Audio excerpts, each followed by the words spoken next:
എല്ലാ കൂട്ടുകാർക്കും ക്വിസ് ബുക്കിന്റെ പുതിയൊരു വീഡിയോയിലേക്ക് സ്വാഗതം.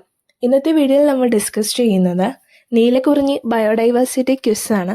അപ്പോൾ നിങ്ങൾക്ക് ഈ വീഡിയോ ഇഷ്ടപ്പെട്ടാൽ ഈ വീഡിയോ ലൈക്ക് ചെയ്യാനും ഈ ചാനൽ സബ്സ്ക്രൈബ് ചെയ്യാനും മറക്കല്ലേ.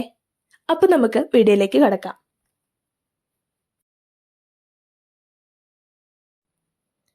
പന്ത്രണ്ട് വർഷത്തിലൊരിക്കൽ നീലക്കുറിഞ്ഞി ഒരുമിച്ച് പൂക്കുന്നത് കണ്ടുപിടിച്ചത് എന്ന്?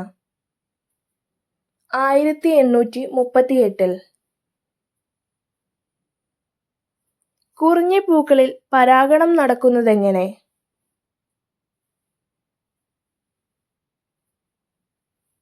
തേനീച്ചകൾ വഴി.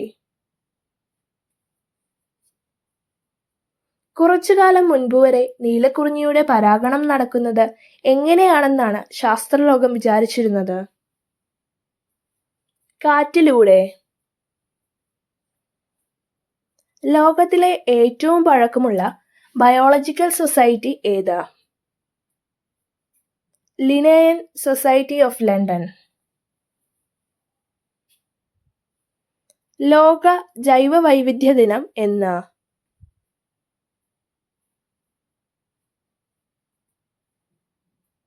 മെയ് 22. ലോക ഭൗമദിനമായി ആചരിക്കുന്നത് എന്ന്?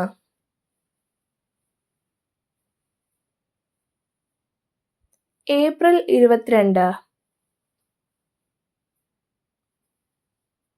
2025 ലോക ഭൗമദിന സന്ദേശം എന്ത്? അവർ പവർ അവർ പ്ലാനറ്റ്. 2025 ലോക ജൈവ വൈവിധ്യ ദിന സന്ദേശം എന്ത്? Harmony with nature and sustainable development. 2024 ലോക ജൈവ വൈവിധ്യ ദിന സന്ദേശം എന്ത്?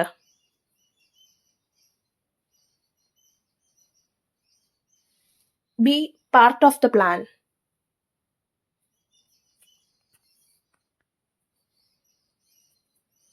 ജൈവ വൈവിധ്യം എന്ന പദം ആദ്യമായി ഉപയോഗിച്ച വർഷം ഏത്?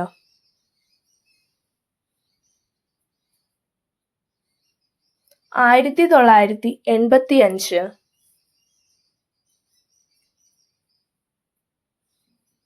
കേരളത്തിലെ ആദ്യ ജൈവ ജില്ല ഏത്? ഇതിനുത്തരം താഴെ കമന്റ് ചെയ്യാൻ മറക്കല്ലേ. നീലക്കുറിഞ്ഞി ബയോഡൈവേഴ്സിറ്റി ക്വിസിൽ പങ്കെടുക്കുന്ന എല്ലാ വിദ്യാർത്ഥികൾക്കും ക്വിസ് ബുക്കിന്റെ വിജയാശംസകൾ.